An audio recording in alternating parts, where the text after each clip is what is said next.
Good day, class. Are you ready to have fun with TLE dressmaking? All right, I think you are all ready. But before that, let's have a short prayer. Dear God, thank you for the opportunity to meet together. Please help us to come together to make this institution reflect your kingdom. Breathe life into our ideas and decisions. Help us build a team that has love and respect at its heart. Give us the strength to continue working for your kingdom in this time of pandemic. Lord, come give us the inspiration to be the best we can be.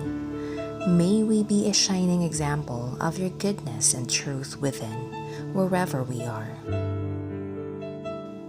Inspire our thoughts, discussions, and ideas, and continue to remind us that all that we do here today, all that we accomplish, is for the pursuit of truth for the greater glory of you. We ask these things in your name. Amen.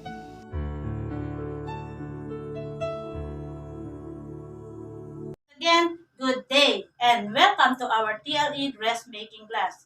I am teacher Araceli and let's make our learning more fun. Before we start to our new lesson, let's have a few reminder to it in mind. First, stay alert and focus to the video lesson. Second, prepare your pen and paper for our answer sheet. Third, sit back and relax as you enjoy our new lesson for today. But before that, let's have a short review to our past topic. Do you still remember it? Yes, that's right. We have learned about how to press the finished garment, the principle and other important concepts, and we already differentiate between ironing and pressing. Ironing is the back and forth sliding motion most of us are familiar with and do regularly at home. While pressing is the placing of the iron on the fabric, holding it there, and then removing it, moving of the iron with the up and down motion. We also discussed about the different tools used in pressing and ironing. We have first, we have ironing board. It is used as working surface for ironing. Second, the flat iron. It is used to smooth the clothes. Third, the sprayer. A fine dirt of liquid discharged from a pressurized container to damp a clothes. Fourth, a clothes hanger. It is used to hang the clothes. Fifth, a lint-free cloth used to protect any delicate from fabric from being exposed to direct the heat. And the last one, we have banana leaves. It gives extra shine or glossy effect and smooth texture to the clothes when putting the iron on a press before pressing the clothes. It seems that you have learned a lot of our previous lesson.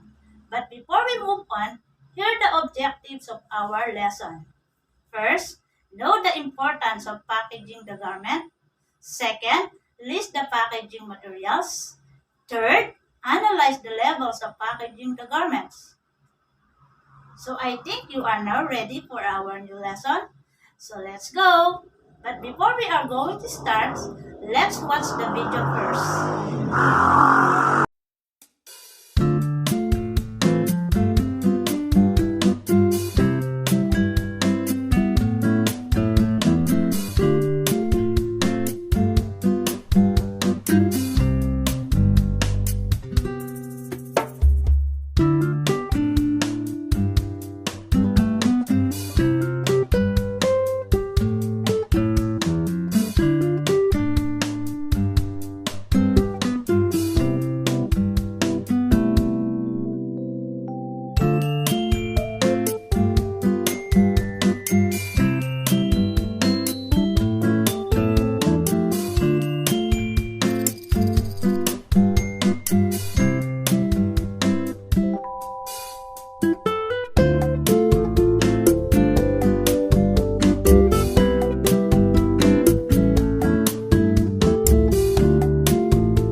you watched the video, what did you notice about their doing? Very good. They put a tag or label. They pack and sort the garments. Do you know how to pack the finished garments? The principle and other important concepts. Do you have a prior knowledge on how to do it? A package is considered effective if the consumer gets its attention through the clear identification of the product container and the instruction to the consumer for the correct use of a product. In packaging the product, we also mix for labeling the garments. Labels for fabrics serve as the consumer's protection for the garment's washability, color fastness, fiber content, and the special knowledge needed to care for the garments. Labeling of garments is very important. Customers look at the labels first before buying ready-to-wear garment. It can be used at the end of the belt, the tag attached to the garment, or information printed along the selvage of the fabric. There are different labels used in the garments with their specific purpose. First, the brand or main label. Second, the size label. Third, the care label. Fourth, the plug label. Fifth, the manufacturer label. Sixth, the batch mark label. And the last one is the special label. For brand or main label, indicates the brand name or brand logo of company where the garments come from. Customers like branded items simply look at the label and they easily pick and buy the items. A brand label should have the product quality. Example of brand label are Levi's, Lee, Tommy Hilfiger for t-shirts, Adidas for shoes, Zara for dresses, and many more. For the size label, it has the specific measurement of human body such as S for small, M for medium, L for large, or XL for extra large. Buyers would prefer to look at the size label to see which one fits his or her size. For the care label, it includes wash care and ironing instruction. This is attached at the side seam to warn wearers on what to do during washing, drying, or ironing to maintain the color, design, shrinkage, ability, and composition that makes up the garments. Example, 60% cotton, 40% polyester. This also includes the country where it's made, like made in the Philippines or made in the USA, and etc. For the plug label, it is a small label attached at the side seam with printed brand logo. Some garments, especially t-shirts, have plug label embroidered or printed at the upper right side of the garment as design feature. For the manufacturer label, includes manufacturer's code for the buyers who wants to order the item from the different parts of the world. For the batch mark label, indicates which sewing line or batch had made the particular garment. Only few garments manufacturers had this label for the internal quality inspection process and rectify which line had made the garment and which checker had checked the same. This is normally attached at the side seam under wash care label. And the last one is for the special label. It is normally attached to draw the customer's attention at the time of purchase. Example are 100% cotton, organic cotton, and etc. There are also different kinds of packaging materials. The first one is the plastic packaging. The second one is the paper-based packaging. When transported by the truck, outer clothing is often carried as hanging garments, while other clothing items are generally transported in folding cartons and primarily containerized, and hanging garments must be inserted. When outer clothing is shipped in the folding cartons, it is essential in particular for higher quality goods, for the folding cartons to the line with the tissue paper or the like. the individual items to be secured and interlayered, the cartons often consist of wet-resistant corrugated board. There are also the different types of packing in finishing section. First, we have what we call stand-up pack. Example, the shirt. Second, the flat pack. Example, the sportwear or shirts trouser. Third, the hanger pack. Example, the blazer, coats, and pants. Fourth, the semi-stand pack.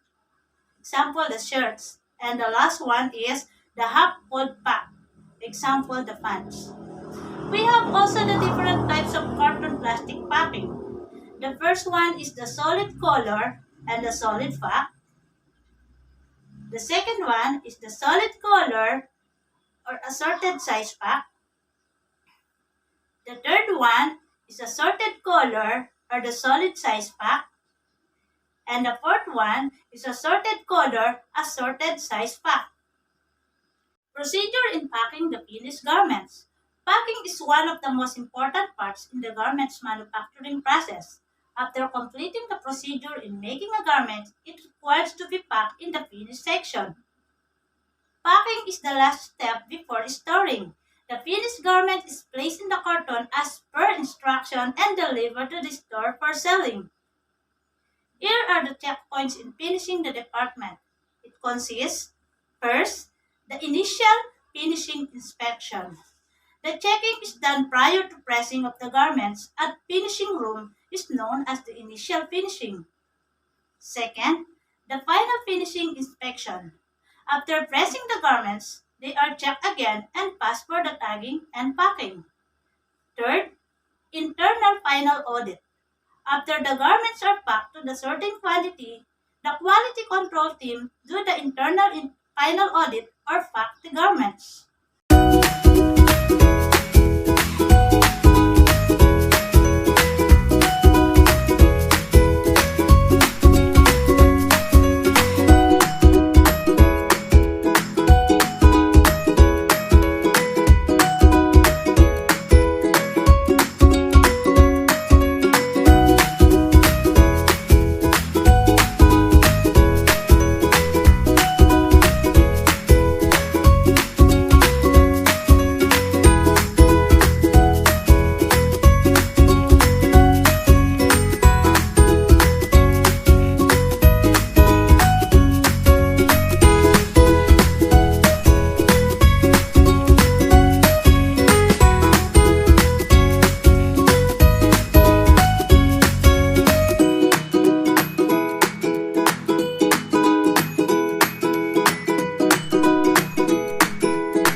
Now we are done for our discussion.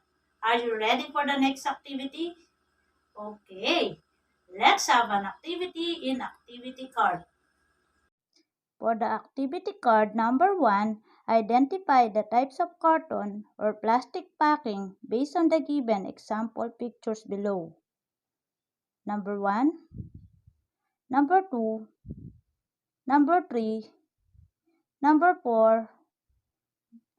I will give you a 10 seconds to answer the activity. Timer start now.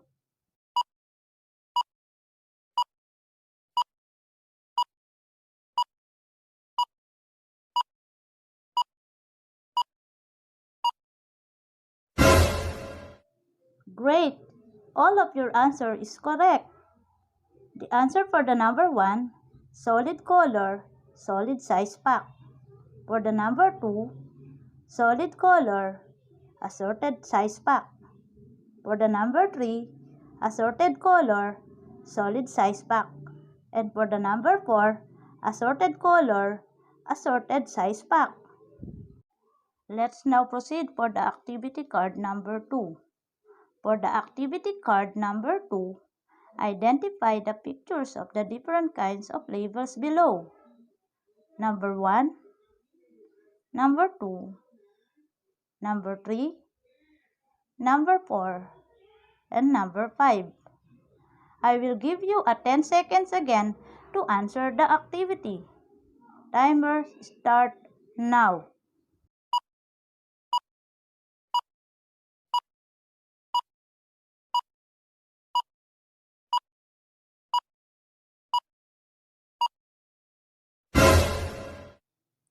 Great, you've got them all.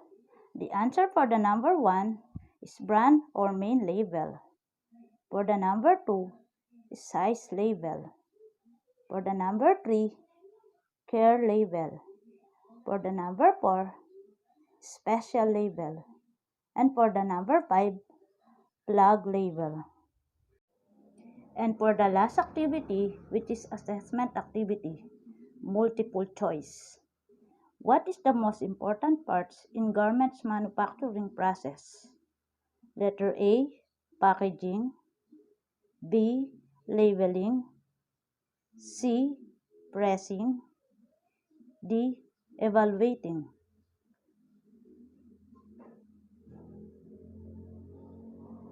Great! Your answer is packaging.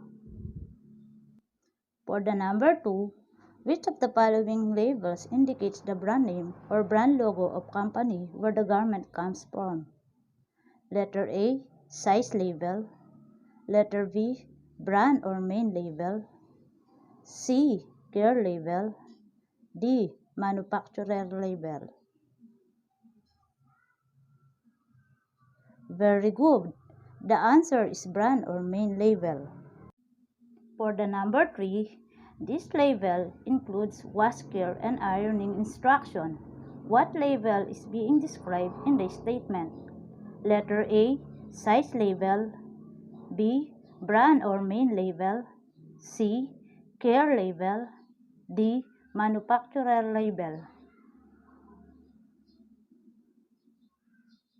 Fantastic! The answer is letter C, care label. For the number 4, which procedure in packaging of finished garments which done prior to pressing of the garments at finishing room? Letter A, initial finishing inspection. Letter B, final finishing inspection. Letter C, internal final audit.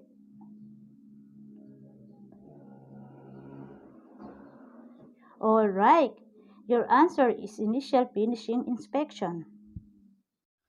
That's the end of our discussion. I hope you learned a lot today. See you next time, class. Goodbye.